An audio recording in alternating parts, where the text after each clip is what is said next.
You must understand what we do and why we do it. We basically provide help when someone needs medical aid. Why do we do it? Because we are the only ones who provide aid when someone needs help. Public safety, firefighters, police, ambulance attendants. That's it when it comes to medical aid when you call 911. Who you called on when you needed help depended on when and where you lived in history. We went by many names. Our emergency medical aids went by different names throughout history. In Rome, they were called the capsari, which were like combat medics who came to give you aid when you were injured. Maybe you got a bad slash wound or amputation. They would come and bandage you up. Also, during that ancient history, they were also known as Asclepians, which is named after the god of medicine, which is where we get the Star of Life from, the staff of Asclepius. Also, in certain points of history, doctors came to your aid instead of EMTs and things like that. Okay. My first image here is the first example of an emergency medical aid depicted in artistic form. This is a scene of Achilles, who's a famous Greek warrior, tending to Patroclus, who's his fellow combatant who was wounded by an arrow. It was identified by inscription in the upper part of the vase. It's from 500 BC, and this is the earliest representation of emergency medical aid. You just see Achilles on the right, kneeling beside his friend Patroclus and bandaging his arm.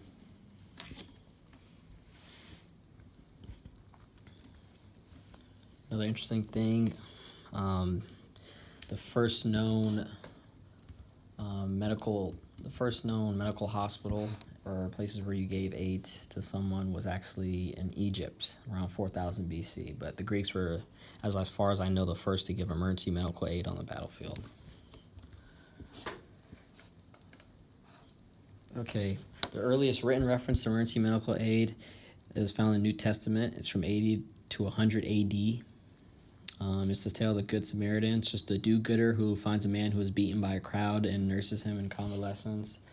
So it pretty much starts in Luke 10:34 in the King James Bible. It just says, "And went to him and bound up his wounds, pouring oil and wine, and set him on his own beast, and brought him to an inn and took care of him." So it's just telling the story of a guy witnessed this man get beaten up by a large crowd, and he pretty much, after the crowd dispersed, he picked the guy up and bandaged his wounds, poured oil and wine on his wounds so it wouldn't get infected, and just pretty much put him on a donkey and brought him to the inn and just took care of him. So that's the first written reference to emergency medical aid.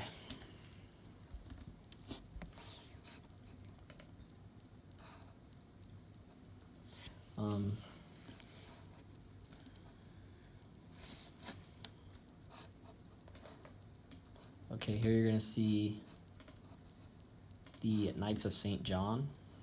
They are known as the first emergency workers.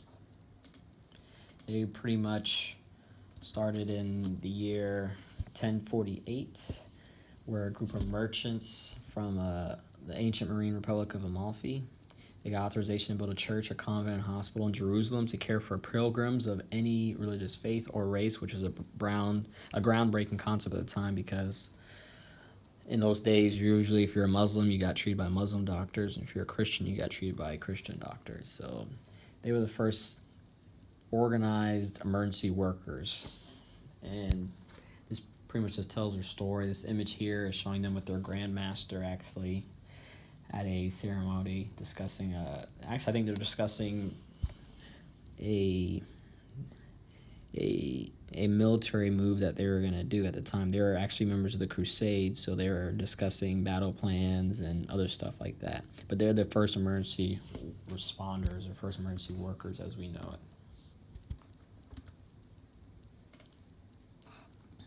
Okay. All right. I wanted to tell you a little bit about the surprisingly French origins of the ambulance. because it's kind of random. You don't think that ambulance is French. Pretty much, to bring it down to you, the ambulance was started in the ambulance as we know it was started in about 1792 by a French surgeon named Jean-Dominique Léry, and he was Napoleon's chief surgeon, and he pretty much created ambulances and made the first, Army medical group that we know as the emergency medical aid.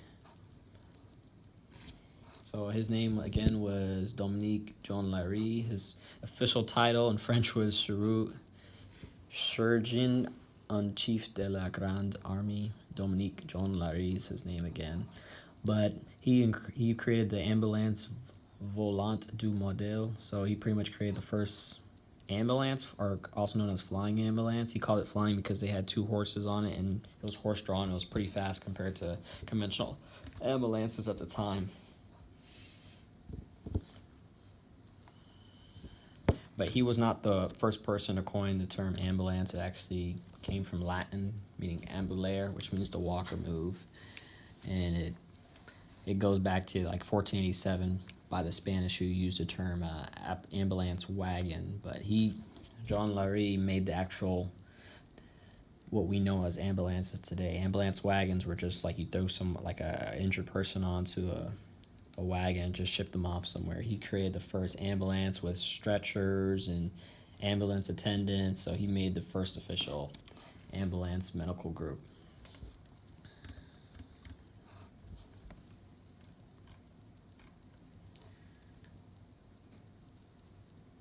And yes, they also were able to move wounded soldiers from field hospitals and then return with the wounded back to the hospital using stretchers and carts and using wagons. And so he pretty much wrote the book on modern military medicine, Jean Léry. During that time also we had developments in America. With the American Revolutionary War, we pretty much had not many physicians at the time, but we had about 3,500 quote-unquote physicians. Most of them were just barbers. There was actually only about 200 actual medically certified physicians with medical degrees in America at that time. The rest were just attendants or barbers. And pretty much medical service in the United States didn't even change much since Knights of St. John began service at this time. So it was pretty primitive. During those days, wounded soldiers were expected to die. At the Battle of Bunker Hill, General Horatio Gates pretty much left his wounded troops for up to 3 days, and if they survived and were retrieved from the battlefield, they had to actually pay the army back for their quarters while they received some sort of treatment. So it wasn't really wounded friendly, the military back then. If you got wounded and it was a grievous injury, you pretty much were expected to die honorably, or they would charge you to come back to get help for your wounds.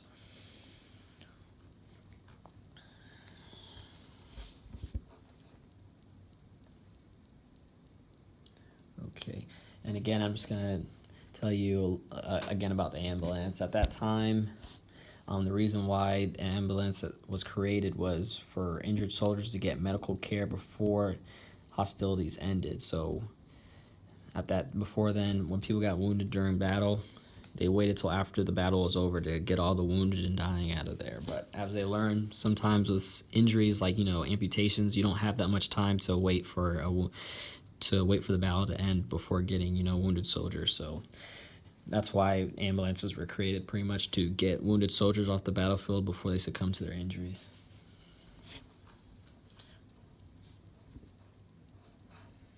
Yeah, so pretty much, again, John Léry, he just knew that it took almost a full day for most wounded soldiers to even be carried to hospitals before he invented the ambulance volante, also known as the flying ambulance. So most of them died from want of assistance. So that's why he created this faster transportation, which it was staffed by a medical officer, assistant, so they're clinically certified, and it was a horse-drawn carriage, so it was pretty much the Ferrari of its time. That's as fast as you're going to get medical aid. But this was groundbreaking at the time, and this was definitely a very pioneering man to create this.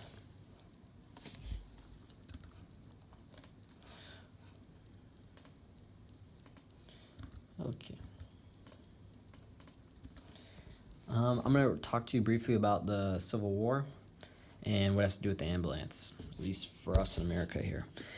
The first military ambulance corps in the United States was organized in 1862 during the Civil War. It was the first civilian ambulance service in the United States. Sorry, it was the first military ambulance service in the United States. The first civilian one was actually started 3 years later by the Cincinnati Commercial Hospital, which I'm going to get into after this. But pretty much at that time, Civil War saw probably the most amount of bloodshed on American soil ever, and there were not many physicians to help with aid at that time, so that's where the birth of modern emergency medical medicine began. In the first few battles of the Civil War, regiment doctors, who were doctors specifically for certain, like you would say, I guess, a regiment or a company of men, would have their own doctor, and these doctors would set up aid stations within a few hundred yards of the battlefield and raise a red flag so soldiers could find them. Frequently, doctors, though, at this time were, behind friendly lines, so it took a bit to get soldiers to them. So that's how pretty much the birth of how you would call an EMT or paramedic in America came about.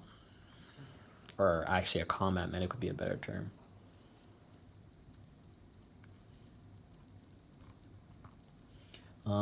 Pretty much the man behind it all was William A. Hammond, a 34-year-old surgeon, actually. He became Surgeon General of the United States in January of 1862. He created a lot of innovations in military medicine. He's considered the father of modern ambulance services. And during his tenure as Surgeon General, he implemented procedures to sanitize hospital camps. We had bad stuff going around like gas gangrene. You were seeing really nasty diseases going around because hospitals were not that clean, and surgeons would just cut off another guy's foot and then go on to the next soldier, and that's how you pass bloodborne pathogens and stuff like that. So William Hammond, again, who's the Surgeon General at that time, he pretty much innovated concepts like understanding disinfecting, surgical tools and stuff like that after battle. Sadly, these concepts would not be discovered till the years after the war, but it was thought that cleaning up the hospitals would reduce deaths, and he was correct in his assumption.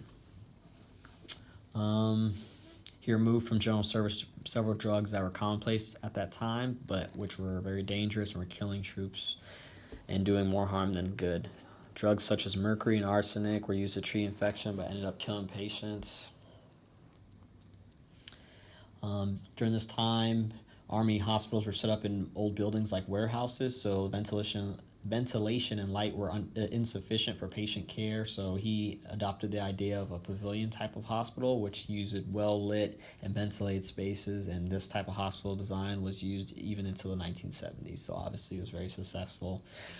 His greatest achievement to care for the wounded involved the transport of the wounded. Again, he reworked the command structure at the time and removed the responsibility to transport the wounded from line officers and placed the responsibility on medical corps. So he made the military occupational specialty, designing specific litter bearers and ambulance wagon drivers, someone who would drive the ambulance and someone who would pretty much pick up the patient and put him in there. And this MOS still exists in the military today. And his ambulance was also, in the history of ambulances, this was the first purpose-built ambulance in the USA. Okay. So again, that's Surgeon General William Hammond. Okay, I'm going to talk to you a little bit about ambulances post-Civil War, around 1866 to about the early 20th century. The first hospital-based ambulance service actually began in the United States, again with Commercial Hospital in Cincinnati, Ohio, now renamed Cincinnati General Hospital. After that, in 1869, Bellevue Hospital in New York started ambulance service under the direction of Edward Dalton, a former United States Army surgeon, and he believed speed was king, so the faster the service, pretty much the better the patient outcome. His ambulance wagons carried much of the equipment that was in vogue at the time, so the equipments were